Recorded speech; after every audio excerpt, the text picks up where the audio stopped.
Mais lorsque tu honores Dieu avec ton don, tu vas commencer à réaliser que c'est Dieu qui t'a accordé ça. Alléluia. Et tu vas commencer à glorifier ce Dieu qui t'a accordé ça. C'est ça, honorer ce que Dieu m'a donné. Je réalise d'abord que ce que j'ai là, c'est Dieu qui m'a donné. Et puis, je glorifie le nom de Dieu. Je remercie Dieu. Et comme c'est Dieu qui m'a donné, je suis content de ce que Dieu m'a donné. Et ce que Dieu m'a donné là, je gère ça bien pour que Dieu soit content. Alléluia. Et les croyants qui sont à l'œuvre dans l'église reçoivent souvent des éloges. Ça, c'est naturel. Quand tu travailles dans l'église, on peut te dire, ma soeur, c'est bien, tu travailles bien. Ou bien, on te dit, Nadège, vraiment, tu es fidèle. Ou bien Samuel, c'est bien ça. Tu es toujours là. C'est bon. Alléluia. Mais ce n'est pas parce qu'on dit ça aussi que tu vas être gonflé. Est-ce que tu m'entends? Quand on te dit ça, c'est simplement des mots d'encouragement. Parce que tu vis dans une organisation, tu vis dans une société, tu vis dans une église, c'est des hommes. Et quelque chose qui est bien là, ça ne va pas passer inaperçu. Quand quelque chose est bien, c'est joli, c'est bon, et ça met tout le monde à l'aise. De la même façon, quand quelque chose est bien aussi, ça met les gens mal à l'aise. Quelque chose qui est bien, ça met les gens à l'aise. Et quand quelqu'un est à l'aise, tu peux fermer sa bouche. Tu vas te dire, toi là tu es bon, hein? Toi là tu es bien, hein? C'est bon. Mais le frère qui t'a dit ça, c'est pour t'encourager. Et quand tu reçois l'éloge comme ça, toi aussi, il faut dire merci. Et puis tu bénis Dieu d'abord. Parce que cette bonne chose qui est en toi, c'est Dieu qui t'a donné. Et c'est cadeau. Il aurait pu donner à une autre personne. Mais c'est toi qui l'as choisi pour te donner ça. Parce qu'il sait que quand tu exerces dans ça, toi-même tu seras content. Attendons toujours de Dieu les récompenses définitives. Les hommes peuvent vous encourager, mais c'est Dieu qui bénit. Alléluia. Croyons. Appréciez cela. Honorez Dieu.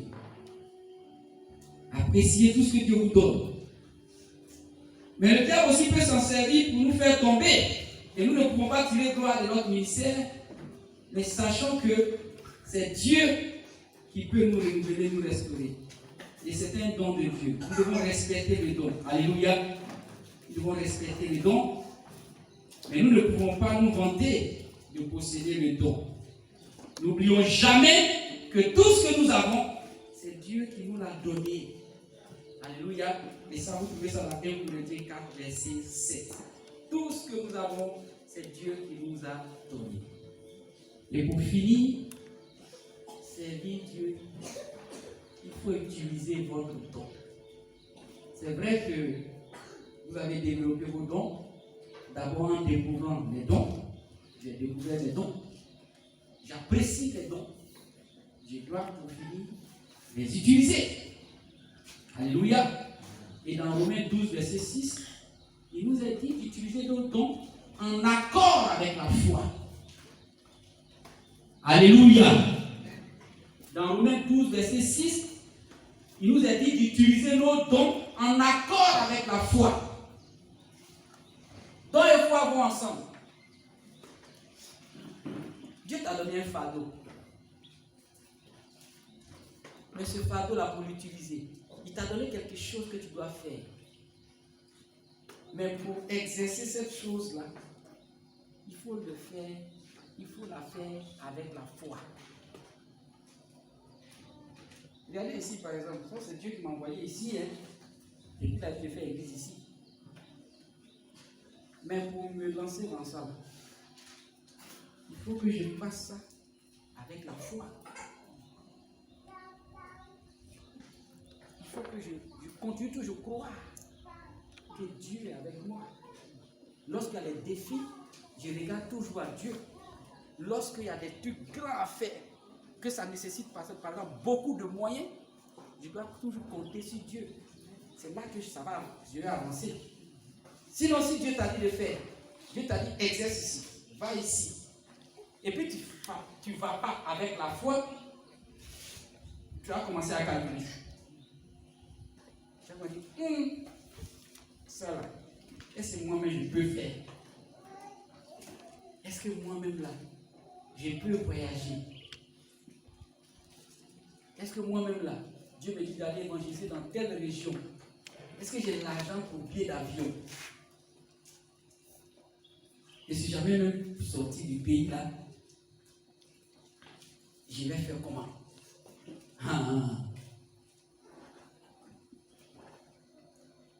Utilisez vos dons en accord avec la foi. Et si ce don nous permet de proclamer le message de Dieu, alors faisons-le. Il semble qu'il nous soit ici dit de découvrir notre ministère ou nos dons, mais nous devons aussi l'utiliser. On les découvre, on apprécie, mais on doit utiliser. Et pour utiliser, va avec ta foi. Utiliser, va avec ta foi. Va avec ta foi. Pour utiliser les dons de guérison, va avec ta foi. C'est par la foi que tu verras quelqu'un qui est en train de mourir et tu diras, tu ne vas pas mourir. Tu le vois, il est en train de mourir, mais tu dis, au nom de Jésus, j'ordonne mort. Allez, libère-le. Tes yeux même voient la mort, mais tu dis, au nom de Jésus, mort. Tu ne viens pas ici, lâche-le maintenant. Mais toi, tu vois la mort. Mais la foi, par la foi, tu vois la vie. Devant toi, c'est la mort. Mais le regard de la foi te montre la vie. Laisse-moi te dire, utilise tes dons en accord avec la foi. La Bible déclare que nous marchons par la foi. Nous ne marchons pas parce que nous voyons, mais nous marchons par la foi.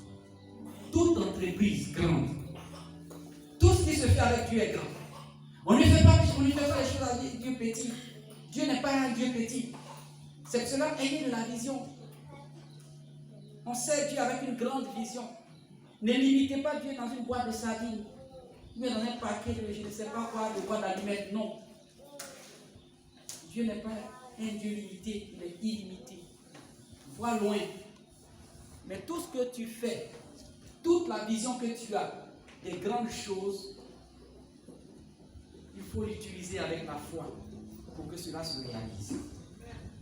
Que Dieu nous bénisse et qu'il nous aide vraiment à être à son service en esprit et en bien. Que cet enseignement soit gravé sur le tableau de ton cœur. Soyons des servants de l'Éternel. Mettons-nous au service de Dieu. Développons nos dons et pour les développer, cherchons à les découvrir. Saint-Esprit nous aidera à les découvrir. Apprécions-les parce que c'est ce que Dieu nous a donné. Aime ce que Dieu t'a donné. Si tu n'aimes pas, tu ne pourras pas l'utiliser. Si on n'aime pas, on n'utilise pas. Mais aime et utilise et tu seras content. Aime et utilise et tu verras la grandeur et la puissance de Dieu. Celui qui exerce ministère, celui qui sert Dieu dans le champ que Dieu lui a donné, il est content, il est heureux et sa vie est épanouie. C'est ce qui doit te rendre heureux, c'est ce que Dieu t'a donné. Si tu as rien, tu ne seras jamais heureux. Si tu fais quelque chose d'autre, tu ne vas jamais te retrouver. Développe ce que Dieu t'a donné. Tu seras un homme épanoui, tu seras une femme épanouie. Tu n'es pas encore content parce que tu n'utilises pas les choses que Dieu t'a données. Les choses que Dieu nous a données nous rendent heureux. Je vous assure, moi quand je suis en train de servir Dieu, je suis content. Mais quand je sers le diable, je ne suis pas content. Est-ce que tu m'entends, peuple de Dieu? Ce que Dieu t'a donné là, quand tu seras en train de le servir avec toi-même, tu vas changer. La Bible dit, si nous sommes en Christ, nous sommes une nouvelle création. Les choses anciennes sont passées et voici toutes choses sont devenues nouvelles. Quand tu es dans le plan de Dieu, quand tu es dans le champ de Dieu, ta vie change. Le temps est venu pour toi d'ouvrir une nouvelle page. Une page de service. Être au service de Dieu. Et tu verras. La Bible déclare que l'ouvrier mérite son salaire.